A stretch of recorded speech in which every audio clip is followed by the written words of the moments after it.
हरे कृष्णा। भारत करोड़ों वर्षों से साधु संतों, ऋषि मुनियों की भूमि रहा है। इस भूमि को हजारों संतों ने अपने ज्ञान से सींचा है। इस वैदिक संस्कृति को विश्व की सबसे बड़ी धरोहर माना जाता रहा है, परंतु कालखंड में आक्रांताओं के शासन के अंतर्गत इस बहुमूल्य संस्कृति का पतन हुआ है। इस पतन के कारण संतों के आचार विचार का हनन भी हुआ और सामान्य लोगों में धर्म के प्रति आस्था कम भी हुई।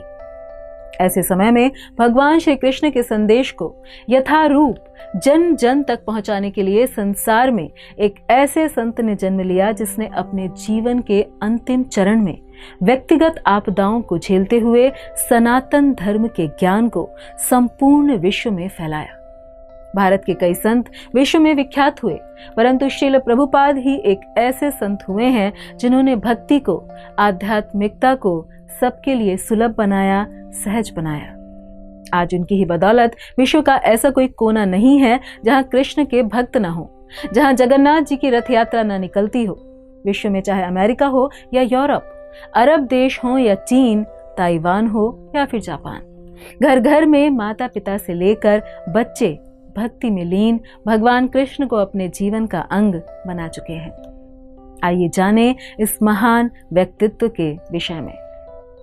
कृष्ण कृपा मूर्ति एसी भक्तिवेदांत स्वामी प्रभुपाद का जन्म 1896 में भारत के कलकत्ता में हुआ था। उन्होंने पहली बार 1922 में कलकत्ता में अपने आध्यात्मिक गुरु श्रील भक्ति सिद्धांत सरस्वती गोस्वामी से मुलाकात की। भक्ति सिद्धांत सरस्वती जो एक प्रमुख भक्ति विद्वान और गौड़ीय मठों की 64 शाखाओं के संस्थापक थे। उनको ये शिक्षित नवयुवक पसंद आया और उन्होंने उन्हें अपना जीवन पश्चिमी दुनिया में वैदिक ज्ञान सिखाने हेतु समर्पित करने के लिए आश्वस्त किया। श्रील प्रभुपाद उनकी शिक्षाओं से प्रभावित हुए और 11 साल बाद 1933 इलाहाबाद में वे औपचारिक रूप से उनके दीक्षित शिष्य बन गए। अपनी पहली बैठक में ही श्रील भक्ति सिद्धांत सरस्वती ठाकुर ने श्रील प्रभुपाद से अंग्रेजी भाषा में वैदिक ज्ञान का प्रचार करने का अनुरोध किया। बाद के वर्षों में श्रील प्रभुपाद ने भगवद गीता पर एक टीका लिखी और 1944 में उन्होंने बिना किसी सहायता के अंग्रेजी पत्रिका बैक टू गॉडहेड की शुरुआत की। श्रील प्रभुपाद के दार्शनिक ज्ञान और भक्ति को पहचानते हुए गौड़ीय वैष्णव सोसाइटी ने उन्हें भक्ति वेदांत की उपाधि से सम्मानित किया। 1950 में 54 वर्ष की उम्र में श्रील प्रभुपाद विवाहित जीवन से निवृत्त हुए और 4 साल बाद उन्होंने वानप्रस्थ आश्रम को अपनाने के पश्चात अधिक से अधिक समय अध्ययन और लेखन में लगाया। श्रील प्रभुपाद वृंदावन गए, जहां वे राधा दामोदर के ऐतिहासिक मध्ययुगीन मंदिर में बहुत ही विषम परिस्थितियों में रहे, जहां पर अपने गहरे अध्ययन और लेखन में उन्होंने अपना अधिकाधिक समय लगाया। उन्होंने 1959 में जीवन के उच्चतम आश्रम संन्यास को स्वीकार कर लिया। राधा दामोदर मंदिर में श्रील प्रभुपाद ने अपने जीवन की उत्कृष्ट कृति पर भी काम करना शुरू किया। उन्होंने 18,000 श्लोक वाली श्रीमद् भागवत पुराण का अंग्रेजी अनुवाद और एक पुस्तिका अन्य ग्रहों के लिए सरल यात्रा भी लिखी। श्रीमद् भागवतम के 3 खंड प्रकाशित करने के पश्चात श्रील प्रभुपाद अपने आध्यात्मिक गुरु के मिशन को पूरा करने के लिए 1965 में संयुक्त राज्य अमेरिका गए।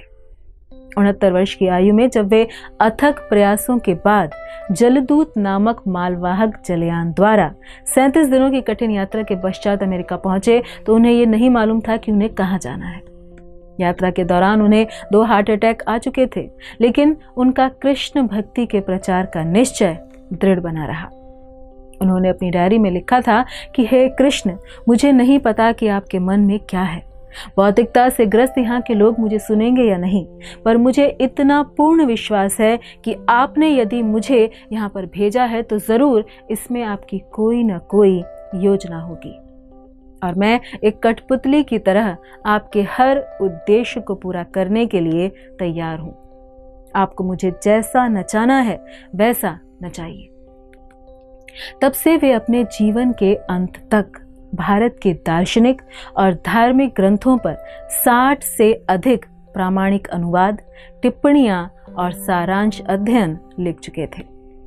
लगभग 1 वर्ष बाद बड़ी कठिनाई से उन्होंने जुलाई सन 1966 में अंतर्राष्ट्रीय कृष्ण भावनामृत सोसाइटी की स्थापना की। अपने सावधानी पूर्वक मार्गदर्शन के तहत ये सोसाइटी 1 दशक में लगभग 108 मंदिरों, आश्रमों, स्कूलों और संस्थानों के विश्वव्यापी संघ और कृषि समुदायों में विस्तारित हुई। श्रील प्रभुपाद ने भारत के पश्चिम बंगाल के श्रीधाम मायापुर में एक बड़े अंतर्राष्ट्रीय केंद्र के निर्माण को भी प्रेरित किया, जो वैदिक अध्ययन के लिए एक उत्तम स्थान है। हालांकि श्रील प्रभुपाद का सबसे महत्वपूर्ण योगदान उनकी किताबें हैं।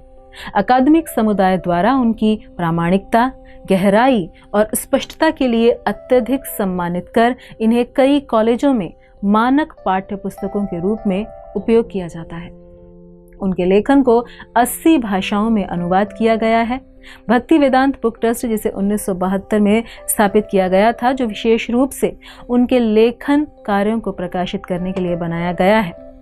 इस प्रकार भारतीय धर्म और दर्शन के क्षेत्र में पुस्तकों के लिए दुनिया का सबसे बड़ा प्रकाशक बन चुका है।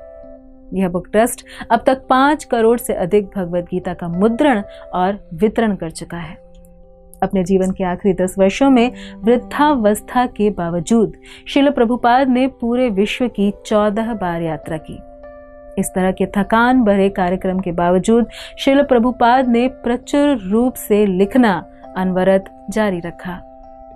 उनकी पुस्तकें वैदिक दर्शन, धर्म, साहित्य और संस्कृति के एक वास्तविक पुस्तकालय का गठन करती हैं। इस प्रकार श्रील प्रभुपाद अपने पीछे वैदिक दर्शन और संस्कृति का एक वास्तविक पुस्तकालय छोड़कर गए हैं।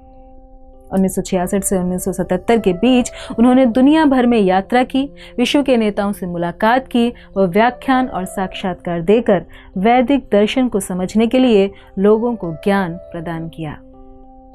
संसार में कभी कभार ही कोई ऐसा महापुरुष आता है जो सामान्य व्यक्ति की सोच से, शक्ति से अधिक कार्य करके जाता है, और उन्हीं में से एक थे इस्कॉन के संस्थापक आचार्य भक्ति वेदांत स्वामी श्रील प्रभुपाद। धन्यवाद। हरे कृष्ण।